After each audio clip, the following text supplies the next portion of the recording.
Welcome, baseball fans, to Diamond Kings, the show where we discuss the news and happenings of baseball as part of Sports Kings Media Network. We're proud to announce that we are being carried live on Longhorn Network tonight. Okay, not really, but maybe someday. For now, we're going to talk of the controversial bat throw by Manny Machado, run through some division strength talks and draft results.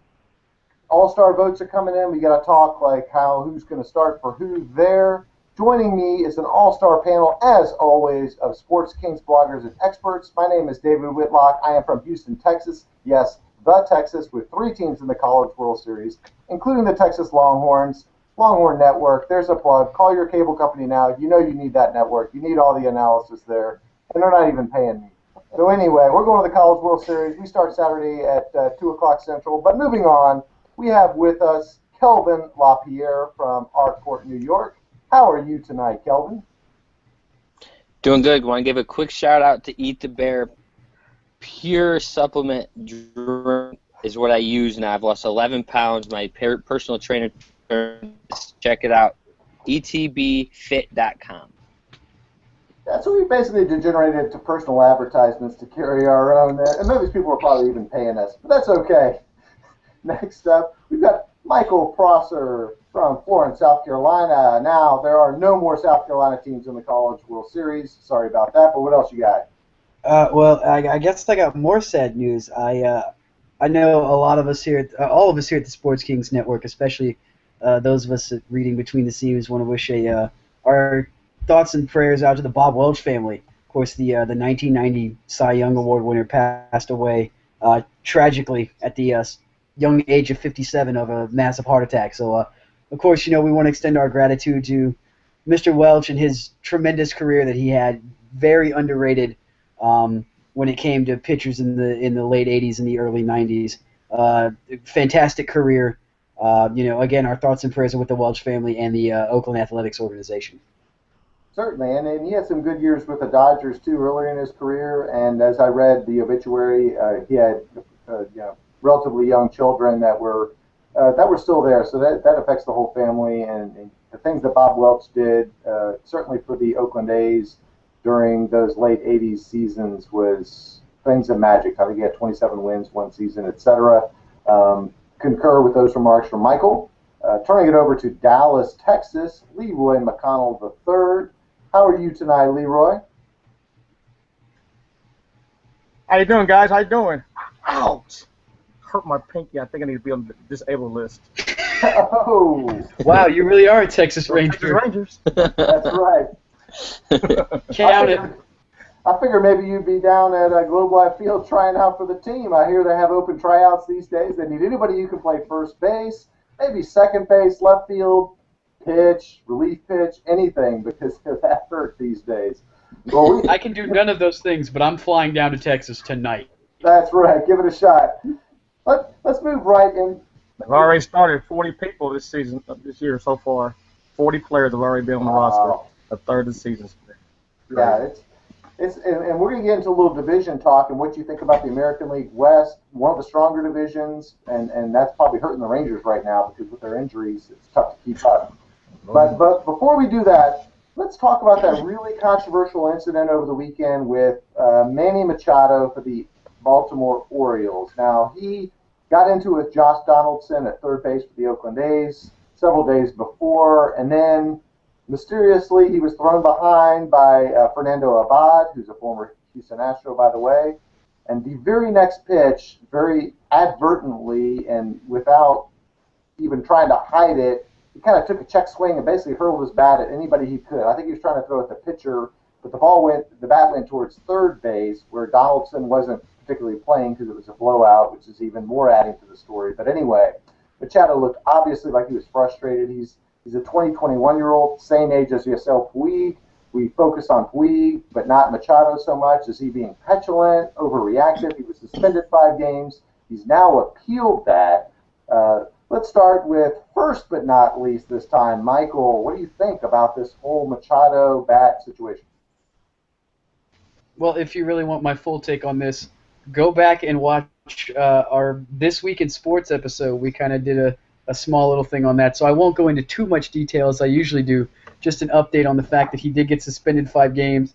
There was a possibility that Dan Dubak was talking about sending him down to Norfolk, I think it was, to get some playing time during the suspension, which personally would be best for him. Don't appeal this. Go down. Work on your timing. You missed the first month of the season recovering from that knee surgery that you had from your freak accident knee injury last year. Look, we get it. The kid's 21 years old. He's going to make mistakes. Kelvin mentioned this also in the last show. I don't know if I'm going to steal your thunder here in a minute, Kelvin, or not. Get a veteran. You sit this kid down. Hey, this stuff doesn't fly up here. You know, you were heralded as the second coming of A-Rod, coming out of Dayton, and playing like you're acting like a child. He's a 21-year-old adult acting like a child. Yes, I gave him the benefit of the doubt in the first when I first talked about this. I said he had a Richard Sherman moment. You know, he played a little out of his mind. You know, everybody gets frustrated. We get that. But there comes a time when you set your frustration aside, you breathe, you pull a Jack Nicholson in anger management, say Goose Fraba, go back to the dugout, take the beating like a man. Well said. It is true. He did apologize a couple days later. I didn't hear it. When I read about it, I said, well, that seemed like kind of a, well, I got to do it, not I really felt it to apologize. But you tied in, Kelvin, and you guys did talk on the This Week in Sports show. Kelvin, recap your thoughts on this and what you think the Orioles should have done or he should have done, etc. Well, I just got some more information today reading the USA Today article on this. That I guess in the game prior or just after this, he hit the catcher on 2 backswings during the game, forcing the catcher to have to leave after the second one. And after he left the game, all he could do was smile about it. He felt no sympathy whatsoever for Norris, which is why I think he got thrown at. But the Orioles, after Donaldson had tagged him out at third, threw in on Donaldson twice, hitting him up in the shoulder the second time. And that's why Machado got thrown at, is because that's who started the whole thing in a 10-0 blowout. That's when they retaliated, when it was 10-0. And Machado's swing was clearly late, and it was clearly designed to go back to the pitcher, but just happened to end up down toward third. Michael's hit it on the head. He's 21 years old. He turns 22 on July 6th. So you got to give him the benefit of the doubt. What was I doing at 21? I was out drinking at bars, hoping not to get DUI and stuff on the drive home. Me too. So I've given him the fact that he's 21, but he needs to be sat down by a veteran, Buck Showalter. Somebody needs to sit him down and be like, look, we get you're young. You need to calm down. It's a privilege to play baseball. It's a game that many Americans and many people wish that they had the skill set to be able to play in the major leagues, and they just don't get that chance. And he's got the chance. He's a great talent. He's only hitting .217 with a .275 on base percentage this year in 37 games, 147 at bats and 32 hits. If he's not fully recovered from that knee injury, send him down, let him play in AAA, clear his head, get him out of the big lights of the big leagues, and let him just cool off. I definitely agree with that, and I had forgotten to mention the hitting of the catcher of Norris. Yeah, no, he's certainly kind of had it coming to him, and he's not at the age to take it, and that all figured in. Like you said, he is young. He needs to learn. You know, there's no Cal Ripkins or Eddie Murray's scouting the Orioles dugout to kind of tell him how it is. There are guys there that are leaders, and they need to sit him down because this is a contending team, and if they're going to contend, they're going to need him to keep his wits about him. Leroy, what do you think about this situation? Do you think it's right for pitchers to throw at batters? And if there's ever a time, it's when the guy hit your catcher twice and got mad at your third baseman. It's a 10-0 game. But do you think he was right, wrong, to throw at him, to throw the bat? Go. It was Bush League. I mean, it's 10-0. Get your at bat through and end this game. You know, Machado. His biggest problem is he's not having the same success he had last year. And at one point, I guess he led the league in doubles last year, batting over 300. This year's been a struggle. I mean, like you said, he's batting 218, 4 home runs. Not the season that he thought he would have. No, he's been battling injuries. But I think they do have someone on that roster that can get to Machado. That's why they hired Buck Showalter. Exactly. He's supposed to be known for his coaching young players. You know that's what he's been known to do. Basically, this is just frustration, bottom line, and maybe he does need to sit. Maybe he does need to go down to triple A or double A, whatever. I'm like I say, he's young. Yeah, that's certainly good points. It's the fact that he struggled, and I have him as a keeper on a couple of my fantasy teams, and I think it's still a no-brainer keeper, even given his injury, given his age and production. But the fact that he's struggling, that the team's doing well, but he's clearly frustrated. And even the tag by Donaldson, if you go back and look at it, it wasn't a hard tag. It was I need to make sure I tag you, and it was almost like a flop, like an NBA flop. And it was like, why is he even mad at this? And then he goes starting hitting catchers and then getting thrown behind. And yeah, he needs to grow up quick. He's picking a fight. Yeah, he's picking a fight. Hey, these two teams might meet in the postseason. We don't know. The A's are usually, or almost always there. The Orioles have found themselves in the mix, given the AL East strength. So more to come, and certainly I hope it settles down. And they play baseball when the two teams face each other. So moving on to divisions, I'd like to get from each of you your thoughts on what divisions you think are strong, what divisions you think are underperforming, which teams are carrying divisions. Kind of in general, the AL East is kind of considered one of the premier divisions in baseball, but yet been a little disappointing this year. Maybe same with the NL Central. You look at the NL West, it's a one-team thing. The AL West is always strong, looks strong again. AL Central, all of them have some sort of story. So pick one or two, talk what you think about our strengths, weaknesses, the teams that are surprising you. And this time we'll go to Kelvin first. Kelvin, what do you think about the division strength and et cetera? Division strength, I like the AL West strength. They have top two teams in the division are one of the two best in baseball right now. Oakland, I believe, leads the league with the best record overall, and they're hot on the road. They're hot everywhere they go. They lost a couple, I believe, this week, but they beat the Yankees a couple of times past week. The Angels are getting hot. They played the Athletics and made some bonehead base running errors, but we'll get into that later.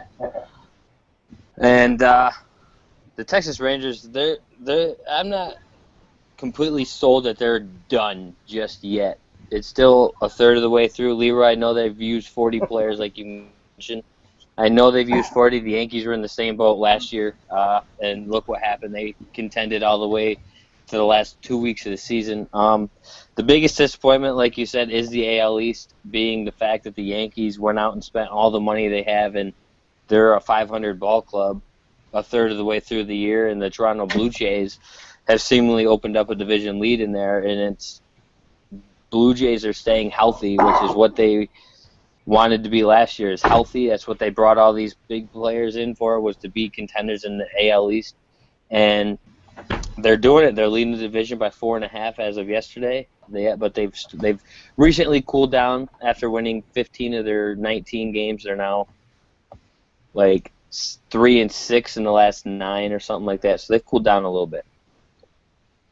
Definitely some good points on the AL West. A lot of people wouldn't realize how well the Angels are playing. They kind of stumbled out of the block. They've been bit by injuries. Trout hasn't been healthy. Hamilton was out on the DL. They're nondescript starting pitching. I mean, strong but not super good. You don't know who their closer is. But yet, I mean, they're talent laden up and down, and a very expensive roster, and they're finding themselves right there with the A's. Certainly the wild card leader, and if the A's stumble, they'll be right there. So staying in the AL West, let's go to Leroy. Specifically, what do you think about the Rangers? Do you think they can hang with these AL West teams? What are your other thoughts on strengths of divisions? Well, we're not going to win the division. Not with guys like Odor and Choice. And already saying it, already calling it. I'm conceding it, and I say that, and we're 2.5 games out of the wild card spot too. So yeah, there's a choice, but we don't have a we don't have a second pitcher outside of Yu Darvish. You know, Yu Darvish is must-see TV, and It was awesome if you ever last get a night. chance, he was an awesome shutout. But we don't have a number two. We don't know when Derek Holland's coming back. That was who we were banking on. Kobe Lewis he's on this last leg. We can't get Matt Harrison. Well, we are depleted. We Martin Perez, disappointment. Tepish, he just I think he's going to the L You himself. on the DL, yeah. So we don't have anybody to we don't have any pop in our lineup. Beltray, I mean, he's battling injury. He's hitting the ball a lot better. Senchu, he was struggling royally to the point he didn't even need to be batting leadoff at one point. He got this little slump. We have no home run hitters. Prince is gone. Keep looking at the guy in Baltimore, Cruz, who we let go. Ooh. That that hurt because he was. I'm surprised he's not on the DL himself. He usually spends a big time on disabled list. He did down here in Texas. To me, he was Juan Gonzalez's little brother. There's no way we were going to catch Oakland. Oakland is the best in baseball as far as pitching. They lead. I know they lead the American League in runs scored. And I can't even name the squad. Cespedes, I can't pronounce his name. I know Coco Chris generally plays. Donaldson, Moss, a couple, but that's always been the joke. Can you name the Oakland A's starting lineup? I can't. I can't even tell you the pitchers. So Oakland A's, they're in class by themselves. I can't believe it. They're running away. National League, I'm shocked what Milwaukee Brewers is doing. Get a 5-game lead on St. Louis. They're surprised. I'll tell you another team that surprised me is Miami. They're still in it. Golly, That whole division is tight.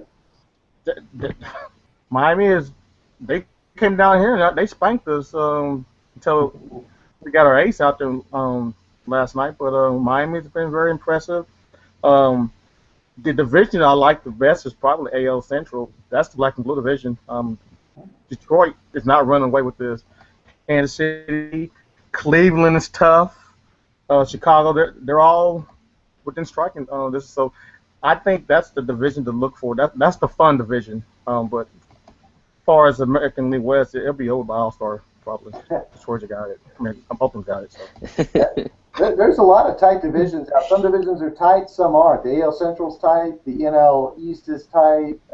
Then if you have some teams, standout teams like you see in the AL West, you're seeing a lot of separation. So And Kansas City's 2 games behind. Who's that? Kansas City Royals is 2 games behind Detroit.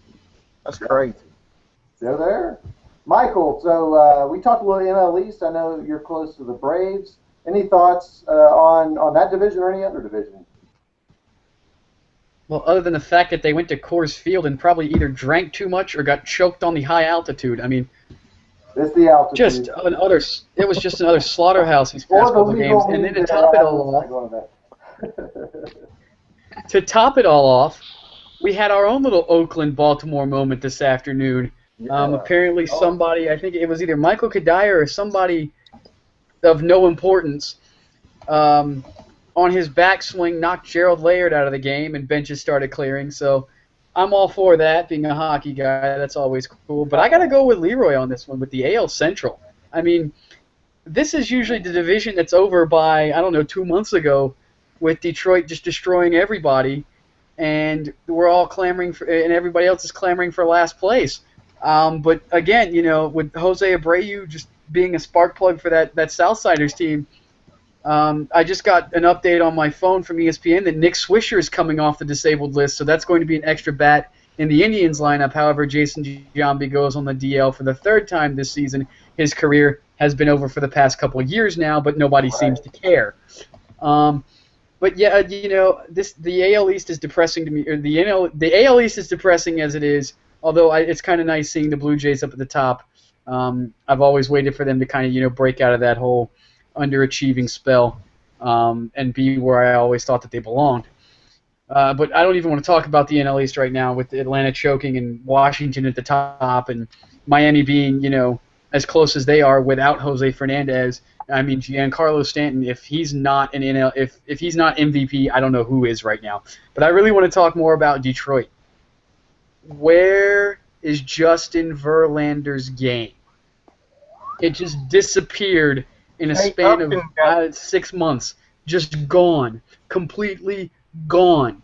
And then when you get rid of, was it Max Scherzer? I think who's in. It's either Max Scherzer or the other guy that was in the rotation. When you traded him to Washington, it seems like everything just kind of fell apart. Pfizer. Everything is gone. Like, it seems like, now this is the first third of the season. Something could pick up in the All-Star after the All-Star break. Right now, I don't know, because you've got all these young teams behind them. When you get into the thick of things, it's always the veteran leadership and always the veteran presence that counts. Chicago doesn't have that. Kansas City doesn't really have that. Cleveland has it, but I don't want to say they kind of dug themselves too deep of a hole at the beginning of the season to kind of claw their way out to where they need to be. Yes, they're trying. Justin Masterson's doing a lot better. They've gotten some wins out of that starting rotation, something that they had. I think they waited almost a whole month, maybe a month and a half, just to get a win from a starter. But once their bats start to pick up, like I said, Nick Swisher's just getting back into the lineup. Once he gets back going, things should be okay. They have the veteran presence. They've got that veteran manager to do something like that. I'm just baffled that Kansas City is 2.5 out, like Leroy was saying. This is a team that, like 10 or 12 years ago, had Garth Brooks in training camp. Troyal Garth Brooks, the greatest country singer of all time, next to the not named Hank Williams, in training camp, and they cut him. They sucked so bad that year, and they cut Garth Brooks, and now they're 2 games out. Ridiculous. Unreal. I love it. That's baseball for you. And I actually saw Garth Brooks play in spring training. I think it was with the Padres. I don't know if that was before or after the Royals. But Garth got some game. No, not really. No, he's got friends in low places, but he doesn't. That's right. That's what it is. Yeah, he's got game. No, that's Jesus Subtle. That was that movie.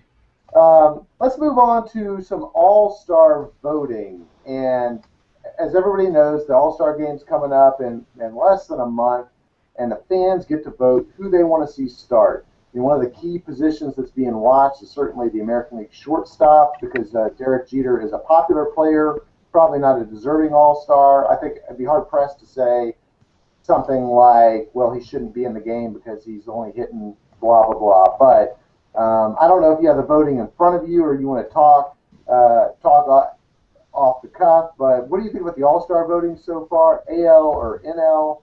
Let's go to Leroy first this time. Any thoughts on what you've seen in the All-Star ballot voting? Well, I don't have it in front of me, and I have to think that Yasiel Puig has got to be in the running. Everybody thought he was going to possibly make it last year. Puig is number 1 in NL outfielders, last I checked, at $1.4 million. Giancarlo Stanton at number 2, and Carlos Gomez at number 3. That is a heck of a doggone outfield right there.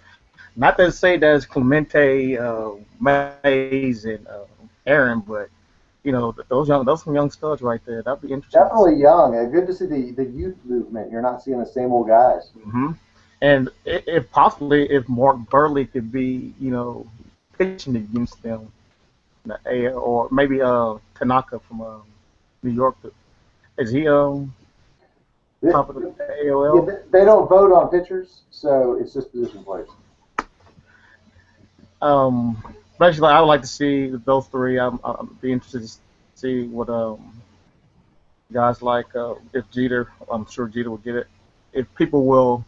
How people will feel seeing Nelson Cruz out there in the American League with all the controversy. I mean, do we care about the PEDs anymore? Evidently not, because we're voting for them. Yeah, Nelson Cruz is leading the DH vote over David Ortiz, 2 guys that have Cruz has been implicated more than David Ortiz before they're involved. So. Well, see, no one cared about Cruz until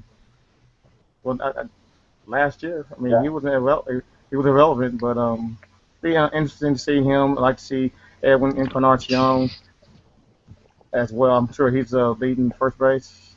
Let's see. He is not. Am I missing something? What? Nope. Yeah, no, he's not in the top 5. Chris Davis? Chris Davis number 4. Golly. Because first base goes Cabrera. Everybody Abreu, needs to start voting. Yeah, Well, Cabrera, another Abreu, Pujols, Davis, Teixeira at first base. That's a crime right there. Good. No Donaldson? No Donaldson. See, where's the... Donaldson where's is the leading open third base. Third base, Donaldson. Okay, what? Brandon Moss then. Brandon Moss is first base, right? Right, now he's not. Where's the love? Yeah, not at all. Not getting any. Good. Kelvin. You know what? First base is hard because between Abreu, Moss, then you got Cabrera's not lead. Two triple crowns. How do you vote against Wow. that? Yeah, Pujols, who always gets a lot of votes. So that's a lot. With the old and with the new. Yep. We'll bounce over to Kelvin. What are your thoughts on the voting so far? Well, Derek Jeter is leading the American League start at shortstop. I know that. Jose Bautista, last time I knew, was the leading overall for the AL in votes for the outfield. And Mark Teixeira is having a decent year, but I wouldn't call it an all-star year. He's actually got 11 home runs in the first third of the season, which is a surprise for him. He's on pace for 30-something home runs, which is good for the Yankees. Yasiel Puig deserves it. He's played lights out besides the one game where he showed up 15 minutes late to the ballpark and got benched. You haven't heard much about that. You haven't heard much about him anywhere else other than that. Cespedes needs to make the team. Third base, I'm not too sold on yet. I think they could go anywhere. DH, David Ortiz, I would pick over Nelson Cruz. And starting pitcher, I'm going to predict both leagues right now. Masahiro Tanaka starts for the AL if he doesn't pitch before the All-Star game, and as of right now, he's not slated to pitch. It'll be his bullpen would be the All-Star game, and Clayton Kershaw starts for the NL. That's a formidable starting pair right there. I'd like to see Tanaka start. That would be fun to see him face go off against the NL All-Stars after facing basically dominating the American League and perhaps some of the National League too. Michael, what do you think about the All-Star voting so far? Maybe a little National League talk, or what do you got? Well, I could care less about who's winning. I want to talk about who's not winning right now. Absolutely. That's Andrew McCutchen. Yeah. MVP. Where is the talks about Andrew McCutchen? This guy is having yet again, another MVP type year. And had it not been for if it's not for Giancarlo Stanton, we would be running away with Andrew McCutchen for MVP talks. The guy is as close to a 5-tool player as the NL has right now. And the scary thing is, he can only get better. He's mid to late 20s. He's still got years ahead of him. Like, it's scary how good that guy is.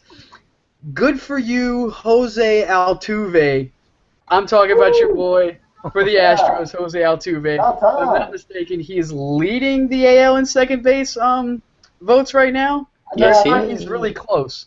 I thought he was first at the beginning of the week. Robinson Cano's got a lot of votes. Well, to hell with Robinson Cano. I'm voting for Jose Altuve. Altuve finally cracked the top 5. I'll give you that. I voted for Altuve. I'm voting for Jose Altuve. He can never do it. How about the fact that Brian McCann, who is just choking, and it's great for me to watch because I love the fact that the Yankees are having to choke on his massive contract, is second to Matt Wieters in voting. I don't know how. The guy is just awful this year. He's not awful. It's the shift. I couldn't be happier. Awful, it's the shift. I could not be happier.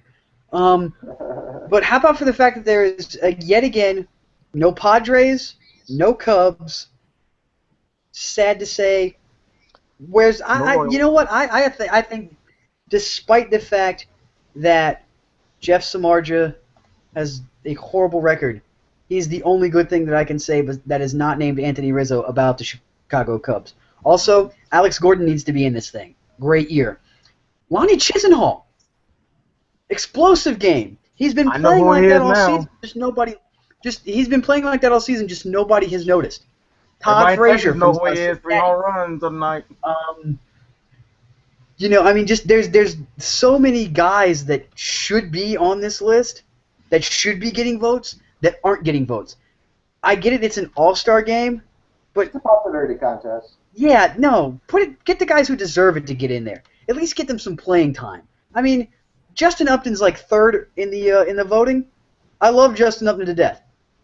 Not having the year that I think he should be, I don't really think he should be, even considered in the voting. Freddie Freeman, yes. Not Justin Upton. Good analysis. Here's a name that I'm just perusing, and this says the NL All-Star voting as of Monday, June 9th. Number 5 in the National League outfielders is Charlie Blackmon of the Colorado Rockies. Is that a misprint? No, Nope. he's He's the guy having that a- hit he's Gerald having a Laird solid with year. backswing, by the way. What's that? He was the guy that hit Gerald Laird today with his backswing. Okay. No, He's having a solid year. And so was Nathan Arriendo. Nobody talks about Nathan Arriendo either. Small market. That's what happens. 298, 12 home runs, 43 RBI, 291 career hitter. Certainly, but there's something to be said for the lack of media coverage. I'm just surprised that Cargo is number 15, injury prone or not. You've got guys like Matt Holliday, Justin Upton that are 8th or worse. And here, the top 5 outfielders in the National League: Puig, Stanton, Gomez, McCutchen, Blackmon. Until Yeah, go, Calvin. Until Major League Baseball cuts it down to 5 people per like a team based on how they're performing, and then you put that ballot out, nothing's going to change. It's going to be the popularity contest. It's going to be the big names in baseball and all that stuff. So I'm sorry, but I don't want to see the same players every year. That was the 90s. It was cool when I was a kid, but now that I've grown up, I want to see people who deserve to be there. I get it. This is Jeter's last year. Send him off on a high note. Good for him. Right. That's fine. But I don't want to see Miggy at 36, 8 years from now when I'm sitting down with, my future kids going, you see that guy? He used to be good. I don't want to see that. Right. Still be good. Of course, by then we might be talking about Derek Fisher, right? Right, David? That's right. The Astros. Well, we can't complain too much because, Dave, as you've listed a plethora of players that brand new that we haven't seen in the All-Star game. We won't see them. That's the sad thing. You will see some new folks. We just named the 3 guys in the National League, the outfield. That's brand new. Puig and Stanton and Puig, Stanton. We had to vote in Puig last year, I think, and then Stanton. He lost.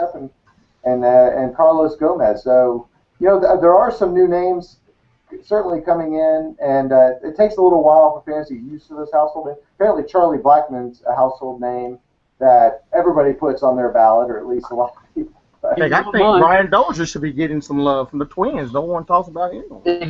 Yes. This year. Exactly. Dozier, How about Kendrick Morales? Already, I want to put him in the All-Star game. Oh, for crying out loud. All right, we're moving on. Short subject. Cespedes. I didn't have it right. Yannis Cespedes. I almost said Yasiel, but Cespedes. Yannis Cespedes has made some ridiculous throws from the outfield. Just a quick thought on each of you. Has he got the best arm in the outfield? Is it even better than Puig's? And why the heck are the Angels running against him or even trying? And let's start with Kelvin because I know he's got a lot of thoughts on it. This happened to the Angels back-to-back nights in 2 consecutive nights. It happened on Tuesday night. Cespedes bobbles a ball, goes to the wall, and I can't remember who's trying to score. I think it was Kendrick was trying to score, and he gets thrown out. The ball goes 300 feet in 2.4 seconds, and he got thrown out. And then last night, Pujols tries to get a triple after Cespedes bobbles the ball again, and he throws him out at third base on a cannon. He's probably got the best arm since Vladimir Guerrero. And let's not forget, he did this last year to the Angels on back-to-back plays at home and third. And it happened again in 2 straight days. The Angels just need to learn not to run on this guy. And the whole American League and NL need to take notice. Do not run if the ball's hit there. I certainly agree. It was interesting last night. I watched some of the Astros-Diamondbacks game, and actually 2 nights ago on TV because I was at the game last night. But people were comparing Manny Parra for the Diamondbacks' arm up against Vladimir Guerrero, and they were saying the particular broadcaster that was talking, I played with both of them, and he said Manny Parra's arm was better. That was an arm I hadn't heard of. I'm sure I've probably seen the highlight reels, just hadn't put it all together. But Leroy, do you think you could beat out a throw by Yoenis Cespedes? And are you texting the Rangers right now to not try to run against his arm? Heck, only thing I can do right now in baseball is swing the bat. I'll let somebody else run for me. Albert Pujols had no business running. Absolutely. I mean, stretch a triple when you hit the ball 1 to left field. I mean, he's no spring chicken anymore. He's 34 years old, and we want Albert to be able to play games. We don't want you getting hurt because you're trying to stretch a double into a triple. Another thing, however you say his name, has got his 8th and 9th assist of the year. That is 12 more teams. That's just 12 teams that have less than the assist that he has. Does he have the best arm in baseball? I don't think so. If that was the case, he'd be in right field. So I would think Puig still has a better arm than Cespedes. But no, you don't run on him. No Albert. No. Only person that probably could have made it is Ibar and probably Trout. So. No. I certainly agree. Billy Hamilton would have beat that out for a triple, but he would have been standing up. Really probably would have scored. Right, Michael. Yoenis Cespedes and his arm. Do you think it's the best you've seen in a long time? Couple good throws in a row. Hey, I'm impressed. I mean, I can't throw a ball 300 feet in 2.4 seconds, and I certainly sure as hell can't beat that throw out. So I mean, I want to see something happen like this. I want to see it frame by frame. Cespedes throwing out Juan Pierre in his time, and then Cespedes throwing out Ricky Henderson in his time, and then see what happens. Yeah. That is something I'd pay to see. Nice.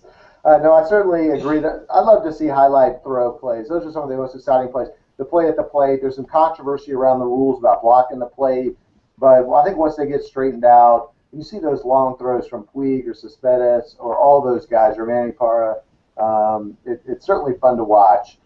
So we're going to wrap up the show, and as always, we talk a non-baseball subject to go to exit with, and the World Cup is starting. We are men of sports. We all like the world of sports, so I'd like to hear who you're cheering for in the World Cup and maybe who you think is going to win. Obviously, we're all cheering for Team USA, or at least I'd hope. You're welcome to not cheer for them, but other teams you cheer for or your thoughts, try to keep it to about 30 seconds or so. We'll go back to Michael. Well, I mean, of course, as a red-blooded American, must pull for America. However, aside from that, I'm pulling for another team in red, white, and blue. Tuka Hrvatsku. Hail Croatia. I know they got screwed today, but yes, they did. We'll bounce back. I didn't see the game. I saw it was close, and then Brazil pulled away. Certainly the home country needed that win, and Brazil's expected to go deep. Yeah, Kelvin, it's kind of remnants to the 2010 Euro Cup when Croatia got screwed over by Turkey and those referees. I still haven't gotten over that. Disgusting. Good. Yeah, nobody has really, Michael. We're all still suffering. Go, Kelvin. I believe that we will win. The American Outlaw song that they sing every time the United States has a soccer game. It's pretty sweet. Download it if you haven't heard it. I'm rooting for the U.S. I'm rooting for the U.S., but we are in a group of death. So I'm going to pick a team. I'm going to pick the host nation just because they haven't lost at home since 1975, the last time they hosted the World Cup, and the only time ever they've hosted the World Cup. Oh, Leroy and I were even alive back in 1975.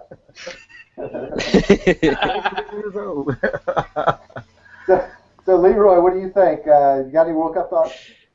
Well, I think this is payback for the U.S. Didn't we lose to Ghana in the last World Cup? Yeah, the last two World So Cups we've lost to Ghana. we're gonna do the same thing that the San Antonio Spurs are gonna do to the Heat. Ooh. Payback. All right.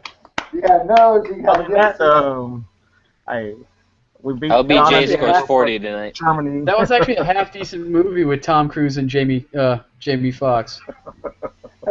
LBJ's going for 40 because Leroy spoke about the Heat losing. That's Well, it. you know what? Hey, when I say texting that, LeBron. that means it's usually the kiss of death. 2 words: Kawhi Leonard. Hey, yeah, he don't play soccer, so I'm going to wrap it up, ladies and gentlemen. I think Brazil's strong. I think Argentina is a team to watch. They're likely to be on the other side of the bracket than Brazil. That's my final pick. Obviously cheering for Team USA. Also for reasons that I can't explain. I also like the Netherlands. So Hup Hup Orange, go Netherlands. With that, we'll wrap it up. Another great show, ladies and gentlemen. You guys certainly on top of your game. It's getting the exciting part of the season. We're going to start to see some separation among these teams in the divisions. We're starting to see, the All-Star game, all that talk will be ramping up. We'll certainly revisit that again, and we'll go from there. So I appreciate everybody chiming in, and we'll see you next time on Diamond Games. Charlie Blackman for All-Star. Derek